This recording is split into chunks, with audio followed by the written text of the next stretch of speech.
Ultron Hillscoile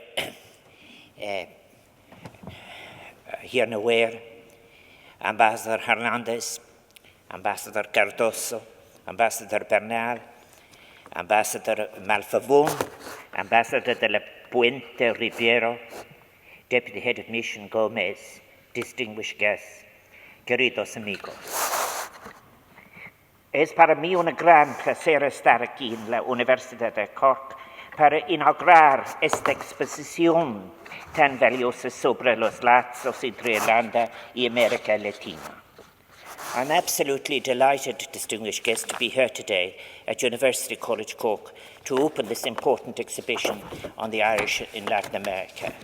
I want straight away, President of the University, to congratulate you and all of your colleagues and the people of University College Cork on that wonderful programme of cooperation that you have outlined, which is a great, great credit to all of the scholars involved.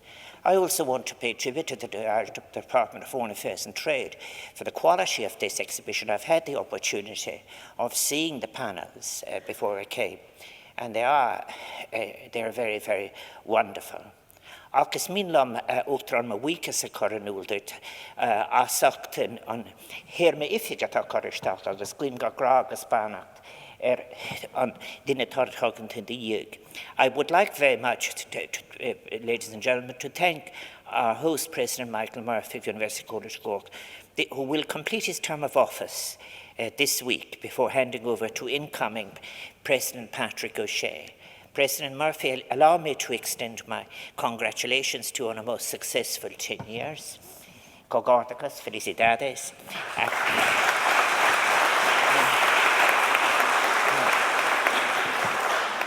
It's a wonderful to be able to report such a wonderful tasks of cooperation for this institution, which has only grown in stature and esteem under your stewardship. And may I wish the incoming President, Patrick O'Shea, as I have just said in Irish, every success in building on what you have achieved. University College Cork's work in recent years in forging the links that you have just described in Mexico. I was thinking myself, it is just exactly 50 years when I went to Mexico for the first time, breaking my rules, and I had a student visa in the United States. But my guests in Mexico told me it would be all right and they'd fix up the paperwork coming back. I won't elaborate just at the moment due to current circumstances as to how difficult or otherwise it might be. And then again, of course, but your work, and as I have so congratulate you on your achievement, your connections with Central America, with Colombia and Peru, Brazil and Chile, they've just been simply exemplary. And I'm very much looking forward to visiting Peru and Colombia and Cuba in just under 2 weeks' time. Under President Murphy's leadership, University College Cork has become a dynamic force in the development of partnerships with Latin American universities. And as you said it as well, being the only university in Ireland, the only English-speaking university in Europe, which tells us quite a lot, that is part of an Erasmus Mundo program focusing on public universities in Central America and facilitating student and faculty exchanges for Salvadorians, Hondurans and Guatemalans and others that might otherwise not have the opportunity to study and to teach in Europe. And from my own limited enough experience, I can only tell you the welcome that is in South America for our Irish connection and everyone who visits and makes a contribution is simply enormous. I'm delighted that our ambassador to Mexico's mother is here on Ireland, whom Sabine and I know as a person involved in progressive education for a very, very long time. I think University College Cork, by having a dedicated Department of Latin American Studies and a Centre for Mexican Studies led by Professor Nuala Finnegan is, I think, wonderful. I so wish you well. That's why it's such a pleasure to be here, to be able to witness such practical cooperation, and particularly in times of great global change. I think there's no doubt at all that the decisions that were taken to focus on South America will reap, and Central America, will reap not just academic rewards, but rich cultural and social rewards in the years to come. I think it's an exercise in universities' vision. And I also, by the way, as I am at President, want to congratulate you on your recent comments on the purpose of universities, which should be about the advancement of communities of scholarship and not other pressures. I want to congratulate in particular Margaret Breheny. I know Margaret and her family for a very, very long time, since we were discussing issues in Salvador and Nicaragua, but also who is the curator of this exhibition. And I'm very much looking forward to speaking at when this exhibition is exhibited in its Spanish language version in Havana, and also indeed throughout Latin America. And the Department of Foreign Affairs and Trade, who commissioned it, really are to be congratulated. It's such a progressive step. Latin America, and in particular the development of its political and economic landscape, has never been far from my thoughts. During my political and academic life of over 50 years. It was, I think, at the Easter break when I was at Indiana University that I traveled down with two Mexican friends and went to Mexico, traveling in at Nuevo Laredo and going on to Mexico City in Guadalajara, and then which was just a very small pueblo, indeed, Puerto Vallarta. The Posada Vallarta was about all that was in it at the time, but it had been famous for some recent visitors. But also, I think then, much later, how pleased I was to have been invited by the President of Mexico to speak at the meeting, the economic meeting in Guadalajara, many years later, when I was President of Ireland. Latin America, I think, is so important. I've had the pleasure of visiting the region twice as President of Ireland, from Chile, the very southern tip, through Argentina, Brazil, Costa Rica, El Salvador, and Mexico. And that's why I'm very, very much looking forward to Peru, my visits to Peru, Colombia, and Cuba. And I have to tell you that I have been in contact as well and stayed in touch with developments in both other countries, such as Ecuador and Bolivia. But all the countries that I have mentioned feature in the exhibition that I'm opening today. During my official visit to Chile in 2012, I had the honor of laying a wreath at the monument of one of those featured in the exhibition, the Chile's Libertador, Bernardo Higgins, and of course Bernardo's father, Ambrosio Higgins, born in County Sligo, had risen to the highest ranks of the Spanish colonial administration, eventually becoming Viceroy of Peru. Bernardo Higgins in turn went on to lead the independence army against Spanish rule, and to this day celebrated as the founder of the Republic of Chile. And during my visit to Mexico in 2013, I had the opportunity to pay tribute to the valor of the San Patricio Battalion, the Irish soldiers of Mexico, who fought for Mexico in the Mexican-American War of 1846-7, a war which coincided with the influx of famine migrants to the United States, and we saw many Irish recruits to the United States Army switch sides.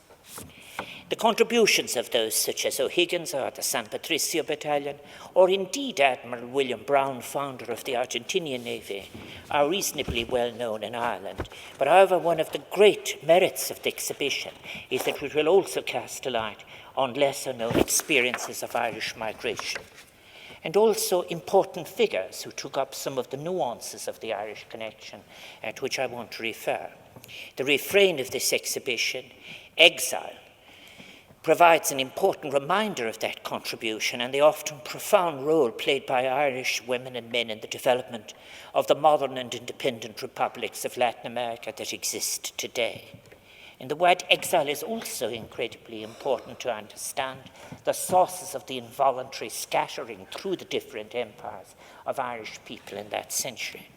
It is a very comprehensive in its scope, ambitious, but it's very successful, I must say, in what it has been able to accommodate. Exploits of notable Irish and Irish-linked figures, such as, for example, I think somewhat neglected, William Lamport, who was incredibly important, Eliza Lynch Lopez, whose great-grandson is the current representative of Paraguay to the United Kingdom and Ireland, and Roger Casement, of course, about whom I will speak when I visit Lima. But there are lesser-known Irish migrants whose experiences contributed significantly to the crafting of modern-day Latin America. And today we remember and celebrate, yes, certainly, the achievements of many of the men and women who in the 17th and 18th centuries escaped a ravaged Ireland under British colonisation, and one in which, if you like, otherwise commercial families and others were simply excluded from the possibilities of trade or participation in international trade, and found sanctuary in Spain and France, flourishing and achieving prestigious positions as colonial administrators in the service of the crown or in different imperial armies.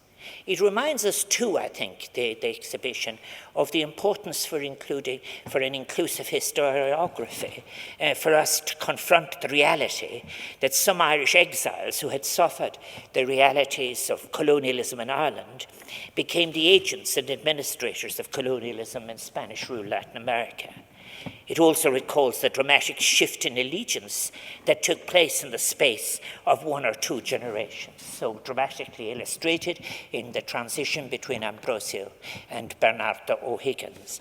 Children and grandchildren of those first wild geese go on to play influential roles in the revolutionary campaigns against Spanish rule, leading to the establishment of independent republics in Latin America from the early 1800s on.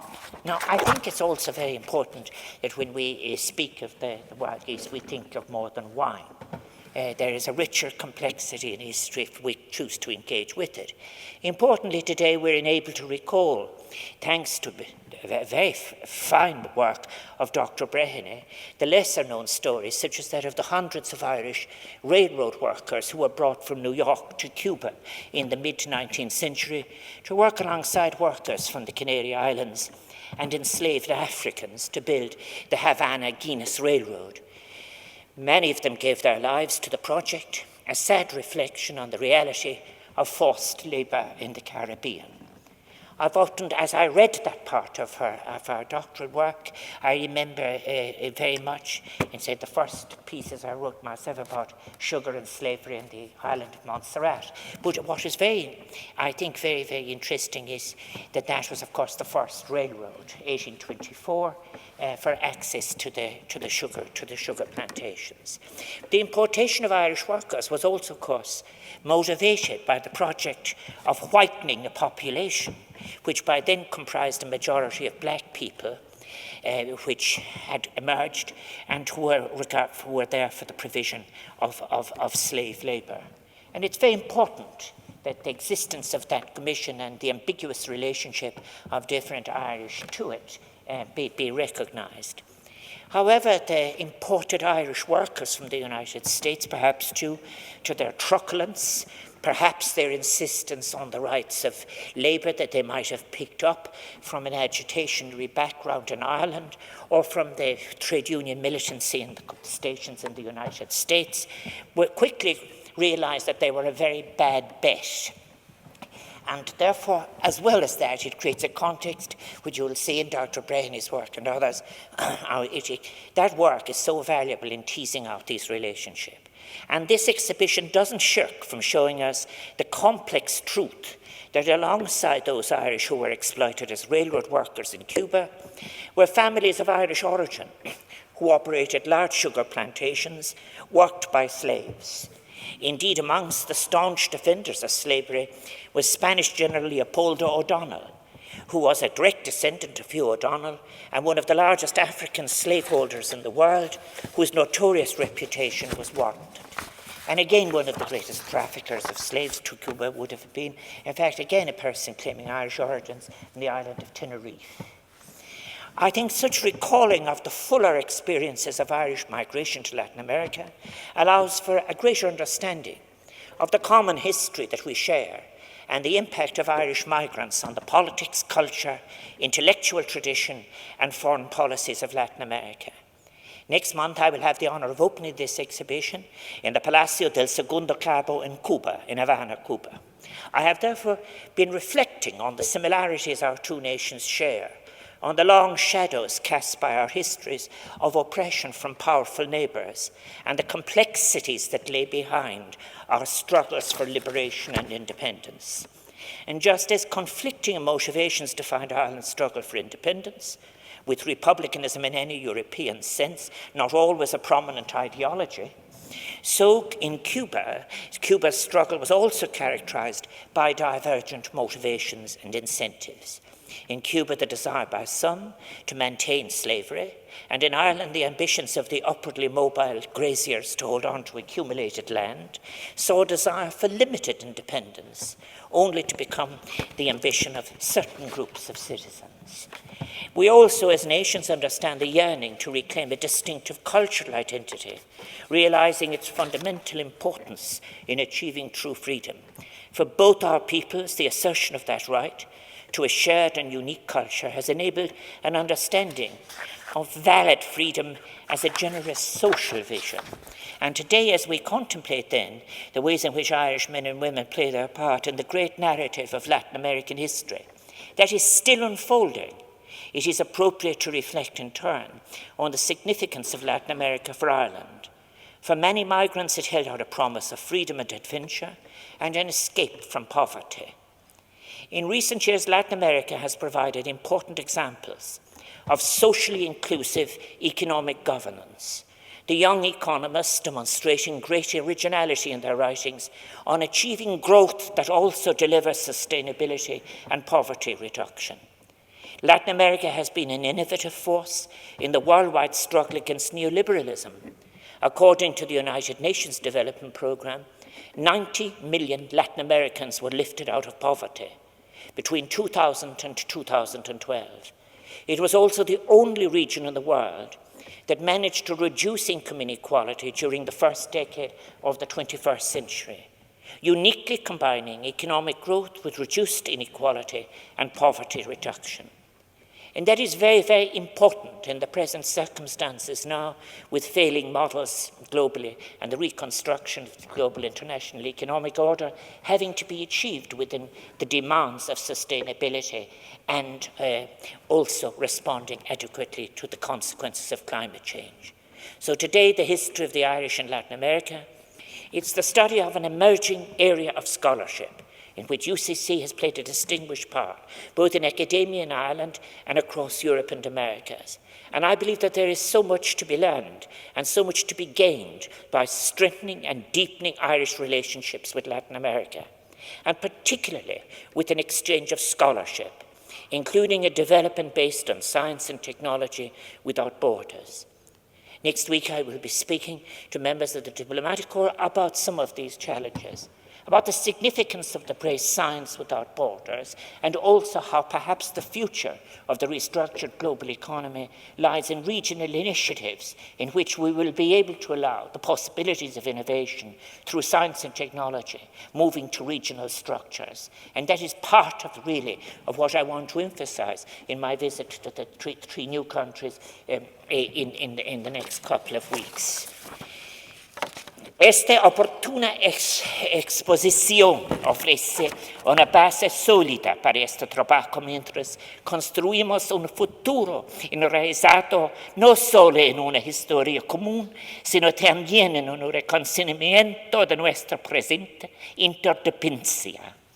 This timely exhibition helps us to realize that there is already a solid foundation beneath us which will support that work, as we look to a future rooted not only in a shared history, but in a world that respects its interdependency and draws on the great benefit we have in our warm relationship, which we must deepen. Muchísimas gracias. Con mil amor. Thank you very much.